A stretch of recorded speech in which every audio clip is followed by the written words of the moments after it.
নমস্কাৰ ছাত্ৰ ছাত্ৰীসকল বিকাশ এডুকেশ্যন চেনেলৰ সকলোকে আকৌ আপোনাৰ স্বাগতম জনাইছোঁ। আজিৰ ভিডিঅ'তে আমি আলোচনা কৰিম যে অসম জাতীয় বিদ্যালয় ক্লাছ 8ৰ অসমীয়াৰ পাৰ্ট নং 20 লাচিত বৰফুকন ইয়াৰ আজি প্ৰশ্নোত্তৰখিনি আলোচনা কৰিম। তেনেহ'লে ভিডিঅ'টো স্কিপ নকৰাকৈ শেষলৈকে চাই থাকক। ভিডিঅ'টো আৰম্ভ কৰাৰ আগতে এটা কথা কৈ থওঁ যে যিসকলে ফাৰ্ষ্ট পাৰ্টৰ ভিডিঅ'খিনি চোৱা নাই অৰ্থাৎ 1ৰ পৰা 4লৈকে প্ৰশ্নোত্তৰখিনি চোৱা নাই ভিডিঅ' লিংক ডিছক্ৰিপশ্যনত দি আছে, তাতে আপোনালোকে গৈ চাব পাৰিব। আজি আমি এইটো ভিডিঅ'ত আলোচনা কৰিম যে 5 নম্বৰ পৰা 5 নম্বৰ প্ৰশ্নটো দিয়া আছে যে প্ৰসংগ সংগতি দৰ্শাই ব্যাখ্যা কৰা। ইয়াৰে প্ৰথম আমাক নম্বৰ প্ৰশ্নটো দিয়া আছে যে বিদেশীৰ তলত থকাত মৃত্যুৱেই শ্ৰেষ্ঠ। ইয়াৰ উত্তৰটো লিখিব লাগিব এনেকৈ যে প্ৰথমে লিখিব লাগিব প্ৰসংগত ইয়াত লিখিব লাগিব যে এই কথাষাৰ আমাৰ পাঠ্যপুথি সূৰ্যকুমাৰ ভূঞাদেৱে ৰচনা কৰা লাচিত বৰফুকন নামৰ পাঠৰ পৰা তুলি দিয়া হৈছে। তাৰপিছত সংগতি লিখিব লাগিব যে ইয়াত লেখকে আহোম স্বৰ্গদেৱ চক্ৰধ্বজ সিংহই মোগলৰ অধীনত হৈ থকা সময়ত মনৰ দুখৰ কথা উল্লেখ কৰিছে। তাৰপিছত ব্যাখ্যা লিখিব লাগিব যে চক্ৰধ্বজ সিংহৰ আগৰ জনা স্বৰ্গদেউ জয়ধ্বজ সিংহৰ দিনত মিৰ্জুমলা নবাবে মোগল সম্ৰাট হৈ অসম আক্ৰমণ কৰিছিল। সেই যুদ্ধত আহোম সৈন্য পৰাস্ত হোৱাত স্বৰ্গদেৱে সন্ধি কৰি বছৰি কৰ কাটল দিবলৈ চুক্তি কৰিছিল। তাৰ কিছুদিন পিছত স্বৰ্গদেৱৰ মৃত্যু হোৱাত চক্ৰধ্বজ সিংহই সিংহাসনত উঠিছিল। কৰ কাটল দিয়াত কিছু পলম হোৱাত মোগলৰ কৰ্মচাৰীয়ে স্বৰ্গদেৱ চক্ৰধ্বজ সিংহক টান কথা শুনাইছিল। সেই কথা শুনি তেওঁ মনত বৰ দুখ পাইছিল আৰু তেতিয়া খেদ কৰি কৈছিল যে বিদেশীৰ অধীনত হৈ থকাতকৈ মৃত্যুৱেই শ্ৰেষ্ঠ, কাৰণ তেতিয়া আইনৰ বৰ কথা শুনিব নালাগিছিল। স্বাধীন চেতিয়া ৰজাই ইয়াৰ পাছত সৈন্য সামন্ত গোটাই প্ৰশিক্ষণ দি মোগলক সমুচিত প্ৰত্যুত্তৰ দিছিল। এইখিনি লিখিলে হৈ যাব। তাৰপিছত খ নম্বৰ প্ৰশ্নটো আমাৰ দিয়া আছে যে এতিয়াহে মই একৰাহ সুখেৰে ভাত খাওঁ। ইয়াৰ উত্তৰটো এনেকৈ লিখিব লাগিব যে প্ৰসংগ লিখিম প্ৰথমে এই কথাষাৰ আমাৰ পাঠ্যপুথি সূৰ্যকুমাৰ ভূঞাদেৱে ৰচনা কৰা লাচিত বৰফুকন নামৰ পাঠৰ পৰা তুলি দিয়া হৈছে। তাৰপিছত সংগতি লিখিব লাগিব যে ইয়াত লেখকে লাচিত বৰফুকনে মোগলক যুদ্ধত পৰাস্ত কৰে কথাটো শুনাৰ পিছত স্বৰ্গদেৱৰ মনৰ কথা প্ৰকাশ কৰিছে। তাৰপিছত ব্যাখ্যা লিখিব লাগিব যে চক্ৰধ্বজ সিংহই সিংহাসনত বহি মোগলৰ টান কথা শুনি মোগলক আক্ৰমণ কৰিবলৈ যো-জা কৰিছিল। ৰজাই নিজে সকলো যুঁজাৰুক প্ৰশিক্ষণ দি যুদ্ধৰ বাবে প্ৰস্তুত কৰি উলিয়াইছিল। লাচিতক আহোম সেনাধিনায়কৰ পদত নিযুক্তি কৰি গুৱাহাটী মোগলৰ হাতৰ পৰা উদ্ধাৰ কৰিবলৈ পঠিয়াইছিল। গুৱাহাটীলৈ যোৱাৰ আগতে প্ৰত্যেকজন সেনানায়কক ৰজাই নিজৰ কৰ্তব্য সম্পৰ্কে সোঁৱৰাই দিছিল। লাচিত বৰফুকনৰ নেতৃত্বত গুৱাহাটীৰ আশে-পাশে কেইবাখনো যুদ্ধ কৰি লাচিত বৰফুকনে মোগলক পৰাজয় কৰি গুৱাহাটীৰ পৰা খেদি পঠিয়ালে। এই বাতৰি পাই মনৰ আনন্দত স্বৰ্গদেৱ সিংহই এনেদৰে কৈছিল যে তেতিয়াহে তেওঁ একৰাহ ভাত খাব পাৰিছিল। পৰাধীন হৈ থকা সময়ত স্বাধীন চেতিয়া স্বৰ্গদেৱে মনৰ দুখত কাল কটাইছিল। এইখিনি লিখিলে হৈ যাব। তাৰপিছত প্ৰশ্নটো দিয়া আছে ইয়াৰ পিছৰ গ নম্বৰটো যে হে মোৰ দেশবাসী, তোমালোকে যদি এই সোণৰ কাঁহীত বিহ ঢালিব খুজিছা তেনেহ'লে পলোৱা। ইয়াৰ উত্তৰটো লিখিব লাগিব এনেকৈ যে প্ৰসংগ লিখিম যে এই কথাষাৰ আমাৰ পাঠ্যপুথি সূৰ্যকুমাৰ ভূঞাদেৱে ৰচনা কৰা লাচিত বৰফুকন নামৰ পাঠৰ পৰা তুলি দিয়া হৈছে। সংগতি লিখিব লাগিব যে লাচিত বৰফুকন নৰিয়াৰ খবৰ পাই আহোম সেনা নিৰাশ হৈ পলাব খোজাত দেশপ্ৰেমী নৰ হাজৰিকাই সৈন্যসকলক উদ্দেশ্য কৰি এই কথাখিনি কৈছিল। তাৰপিছত লিখিব লাগিব যে ব্যাখ্যাখিনি লিখিব লাগিব যে স্বৰ্গদেৱ চক্ৰধ্বজ সিংহৰ আদেশ শিৰোধাৰ্য কৰি লাচিত বৰফুকন সৈন্য সামন্ত লৈ গুৱাহাটীলৈ আহিছিল আৰু দিনে নিশাই অক্লান্ত পৰিশ্ৰম কৰি দেশক যথেষ্ট কষ্ট দিছিল। ফলত ৰামসিংহই বাৰে বাৰে বিভিন্ন সুৰুঙাই দি গুৱাহাটী ল'বলৈ যত্ন কৰি থাকোঁতেই বৰফুকনৰ শৰীৰ অসুস্থ হৈ পৰিছিল। এই খবৰ আহোম সৈন্যৰ মাজত প্ৰচাৰ হোৱাত তেওঁলোক নিৰাশ হৈ পৰিল আৰু পলাবলৈ যো-জা কৰিলে। তেতিয়া নৰ হাজৰিকা নামৰ এজন স্বাধীন চেতিয়া বিষয়াই অশ্বকান্তত পলাব খোজা সৈন্যসকলৰ আগত চিঞৰি চিঞৰি এই কথাখিনি কৈছিল। সোণৰ অসমখন যদি সৈন্যসকলে বিষেৰে পৰিপূৰ্ণ কৰিব খোজা তেনেহ'লে যুদ্ধক্ষেত্ৰ এৰি পলাই যাবলৈ কৈছিল। আনফালে সুস্থ শৰীৰেৰে লাচিত বৰফুকনে নাৱেৰে শুক্লেশ্বৰ পাহাৰৰ খটখটীলৈকে আহি নাও যুদ্ধক্ষেত্ৰ প্ৰৱেশ কৰি মনৰ ইচ্ছা প্ৰকাশ কৰাত পুনৰ সৈন্য সকলে দুগুণ সাহসেৰে যুদ্ধ কৰি মোগলক পৰাস্ত কৰিছিল।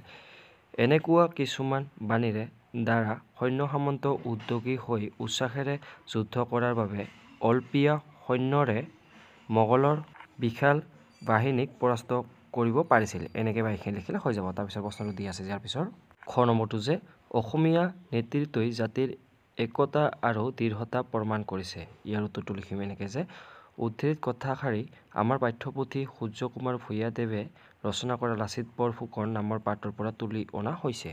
তাৰপিছত সংগতি লিখিব লাগিব যে আহোম সেনাপতি লাচিত বৰফুকনৰ নেতৃত্বত যে অসমৰ স্বাধীনতা পুনৰ উদ্ধাৰ হৈছিল সেই কথা ক'বলৈ গৈ লেখকে এইখিনি কথা উল্লেখ কৰিছে। তাৰপিছত লিখিব লাগিব যে ব্যাখ্যাখিনি এনেকৈ লিখিম যে আহোম সেনাধিনায়ক লাচিত বৰফুকনৰ নেতৃত্ব ইমান সুন্দৰ আছিল যে কোনো এজন সৈনিকেও নিজৰ কৰ্তব্য অৱহেলা কৰিব পৰা নাছিল। তেওঁ আগধাৰিয়ে সৈন্যসকলক সজাগ কৰি থৈছিল যে কোনোবাই কৰ্তব্যত অৱহেলা কৰিলে ৰজাৰ আদেশলৈ অপেক্ষা নকৰি নিজে মৰছেদন কৰি উপযুক্ত শাস্তি বিহিব।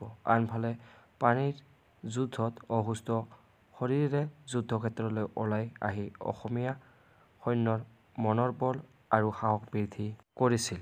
ৰামসিংহইও আনকি লাচিতৰ সাহসিকতা শৃংখলতা আৰু সংগঠন শক্তি দেখি আচৰিত হৈছিল। উপযুক্ত নেতৃত্বই এটা জাতিৰ একতা আৰু দৃঢ়তা আনি দিব পাৰে লাচিত বৰফুকনে তাকে প্ৰমাণ কৰি দেখুৱাইছিল। এনেকৈ বাকীখিনি লিখিলে হৈ যাব। তাৰপিছত 6 নম্বৰ প্ৰশ্নখিনি দি আছে যে ইয়াৰ পিছৰ তাৰপিছত 6 নম্বৰ প্ৰশ্ন দি আছে যে খালী ঠাই পূৰ কৰা। ইয়াৰে প্ৰথম আমাৰ ক নম্বৰ প্ৰশ্নটো দি আছে যে 1663 খ্ৰীষ্টাব্দত ইয়াত লিখিব লাগিব মিৰ্জুমলাই অসম এৰি থৈ যায়। তাৰপিছত খ নম্বৰটো দিয়া আছে যে ৰজাই নিজে সকলোবোৰ তদাৰক কৰিছিল আৰু ইয়াত লিখিব লাগিব যে খালী ঠাইখিনি যে কাঢ়ি যুঁজাৰুসকলক নিজে শিকাইছিল। এনেকৈ লিখিব লাগিব। তাৰপিছত গ নম্বৰটো দিয়া আছে ইয়াৰ পিছৰ তেওঁক ইয়াত খালী ঠাইখিনি লিখিব লাগিব যে কলিয়াবৰৰ পৰা গুৱাহাটীৰ কাষলৈকে বৰফুকন নিযুক্ত কৰিছিল। তাৰপিছত খ নম্বৰটো দিয়া আছে যে ইয়াত প্ৰথমে খালী ঠাই লিখিম যে আমি ৰামসিংহৰ লগত শিখ গুৰুও ধুবুৰীলৈকে গৈছিল। এনেকৈ লিখিব লাগিব। তাৰপিছত ঙ নম্বৰটো দিয়া আছে যে গুৱাহাটীৰ এলেকাৰ ভিতৰতে লাচিত বৰফুকনে ইয়াত খালী ঠাইখিনি লিখিব লাগিব যে ক'ত সাজিলে ইটাখুলি বা শুক্ৰেশ্বত। তাৰপিছত প্ৰথম নম্বৰটো দিয়া আছে যে বুঢ়াগোহাঁইয়ে উত্তৰ ইয়াত আমি খালী ঠাইখিনি লিখিম যে পাৰৰ লাঠিয়া পৰ্বত মোগলৰ অগণন সেনা দেখে। এনেকৈ লিখিব লাগিব। তৃতীয় নম্বৰ প্ৰশ্নটো দি আছে যে ৰণলৈ যোৱাৰ আগতে অসমীয়া ইয়াত আমি খালী ঠাইখিনি লিখিম যে সেনাপতি সকলে তাৰপিছত একেলগ হৈ কামাখ্যা দেৱীক তুষ্টি কৰিলে। তাৰপিছত বৰ্গীয় নম্বৰটো দিয়া আছে যে আহোম সেনা এবাৰহে দলিবাৰী গাঁৱৰ কাষত ইয়াত আমি খালী ঠাইখিনি লিখিম যে আলাবৈৰ মুকলি যুদ্ধত ইয়াত খালী ঠাইখিনি লিখিম যে ৰাজপুত সেনাৰ হাতত পৰাজিত হ'ল। তাৰপিছত 6 নম্বৰটো দিয়া আছে যে ইটাখুলি আৰু ভৰলুমুখৰ মাজৰ ইয়াত আমি খালী ঠাইখিনি লিখিম যে আন্ধৰুবালিৰ। তাৰপিছত দিয়া আছে যে দগৰ আগত অলপ ঠাই মুকলি আছিল। তাৰপিছত 9 নম্বৰ প্ৰশ্নটো যে মোগলক বাধা দিয়াৰ উদ্দেশ্যৰে তেওঁ ইয়াত আমি খালী ঠাইখিনি লিখিম যে কোচবিহাৰ আৰু জয়ন্তীয়াৰ তাৰপিছত শাসনকৰ্তাসকলৰ লগত মিত্ৰতা স্থাপন কৰিছিল। এনেকৈ লিখিম। তাৰপিছত 10 নম্বৰ প্ৰশ্নটো দি আছে যে ৰামসিংহক অসমলৈ পঠোৱা কাৰ্যৰ লগত সম্ৰাট ঔৰংগজীব ইয়াত আমি খালী ঠাইখিনি লিখিম যে শিৱাজী মহাৰাজ আৰু শিখ গুৰু তেগ বাহাদুৰ জড়িত হৈ আছে। এনেকৈ লিখিম। তাৰপিছত প্ৰশ্নখিনি কৈছে যে ইয়াৰ পিছৰখিনি 7 নম্বৰ প্ৰশ্নখিনি যে চমু টোকা লিখা। ইয়াৰে আমাৰ প্ৰথমটো দিয়া আছে যে ক নম্বৰটো যে লাচিত বৰফুকন। তাৰপিছত দিয়া আছে যে চক্ৰধ্বজ সিংহ। তাৰপিছত সম্ৰাট ঔৰংগজীব। তাৰপিছত কামাখ্যা দিয়া আছে। ইয়াৰ প্ৰথমটো দিয়া আছে আমাৰ লাচিত বৰফুকন। এইটো আমি এনেকৈ লিখিম যে লাচিত বৰফুকন। এইটো লিখিম মোমাই তামুলী বৰুৱাৰ পুত্ৰ শৰাইঘাটৰ ৰণত আহোম সেনাপতিৰ যুদ্ধত দেখুওৱা সাহসিকতা শৃংখলতা সংগঠন শক্তি আদিৰ বাবে মোগলৰ সেনাপতি ৰাজপুত ৰজা ৰামসিংহই লাচিতৰ প্ৰশংসা কৰি কৈছিল 1671 চনত লাচিতৰ নেতৃত্বত আহোম সৈন্যই প্ৰবল পৰাক্ৰমী মোগল সৈন্যক যুদ্ধত হেৰুৱাই মানাহ নদী পাৰ কৰি খেদি পঠায়। এনেকৈ লিখিলে হৈ যাব। তাৰপিছতো দিয়া আছিলে ইয়াৰ পিছৰটো চক্ৰধ্বজ সিংহ। এইটো এনেকৈ লিখিব লাগিব যে 1663 খ্ৰীষ্টাব্দৰ শেষৰ ফালে জয়ধ্বজ সিংহৰ মৃত্যু আৰু চক্ৰধ্বজ সিংহৰ সিংহাসন আৰোহণ। সিংহাসনত উঠিয়েই গুৱাহাটী পুনৰ উদ্ধাৰৰ বাবে সৈন্য সামন্ত গতাই শিক্ষাদান আৰু মমাই তামুলী বৰুৱা পুত্ৰ লাচিতক যুদ্ধৰ সেনাপতি পাতি মোগলৰ বিৰুদ্ধে যুদ্ধৰ আয়োজন। ১৬৭১ খ্ৰীষ্টাব্দত লাচিত বৰফুকনৰ সেনাপতিত্বৰ উদ্ধাৰৰ খবৰ পাই এতিয়াহে মই সুখেৰে ভাত একৰাহ খাওঁ বুলি কৈছিল চক্ৰধ্বজ সিংহই। এনেকৈ বা এইখিনি লিখিলে হৈ যাব। তাৰপিছতো দিয়া আছে যে ইয়াৰ পিছতো গ নম্বৰটো যে সম্ৰাট ঔৰংগজীব, এইটো এনেকৈ লিখিব লাগিব যে ১৬৫৯ খ্ৰীষ্টাব্দত সম্ৰাট শ্বাহজাহানৰ পুত্ৰ ঔৰংগজীব দিল্লীৰ সিংহাসন আহৰণ কৰে। সিংহাসনত বহাৰ আগতে তেওঁ ৩জন ভাতৃক হত্যা কৰে।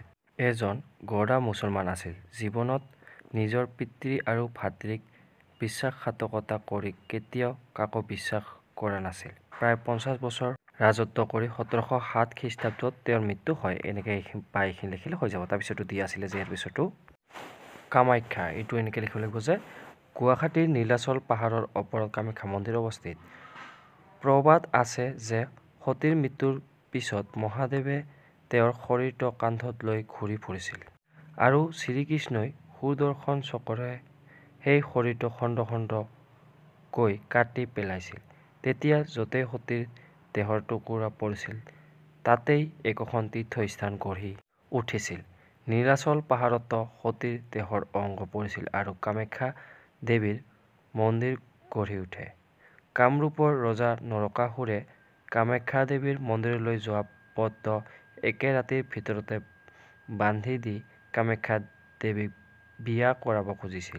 বৰ্তমান মা কামাখ্যা জাগ্ৰত দেৱী বুলি ভক্তসকলে বিশ্বাস কৰে। এনেকৈ বা এইখিনি লিখিলে হৈ যাব। তাৰপিছৰ প্ৰশ্নটো দি আছে যে ইয়াৰ পিছৰ ৮ নম্বৰখিনি যে পাঠত থকা উপসৰ্গযুক্ত শব্দবোৰ বাছি উলিওৱা। উত্তৰটো লিখিম যে পাঠত থকা উপসৰ্গযুক্ত শব্দবোৰ হ'ল, ইয়াত লিখিব লাগিব যে অপসাৰণ, প্ৰতিশোধ, নিৰূপণ, নিষোধ, প্ৰতিৰোধ, বিদেশী সংগঠন, অধিকাৰ ইত্যাদি। এইকেইটা লিখি দিলে হৈ যাব। তাৰপিছৰ প্ৰশ্নখিনি দিয়া আছে ইয়াৰ পিছৰ বাক্য সজা। ইয়াৰে প্ৰথমটো দিয়া আছে আমাৰ ক নম্বৰটো যে উচ্চ, এইটো লিখিব লাগিব যে মানুহৰ মনৰ চিন্তাধাৰা সদায় উচ্চ হ'ব লাগে।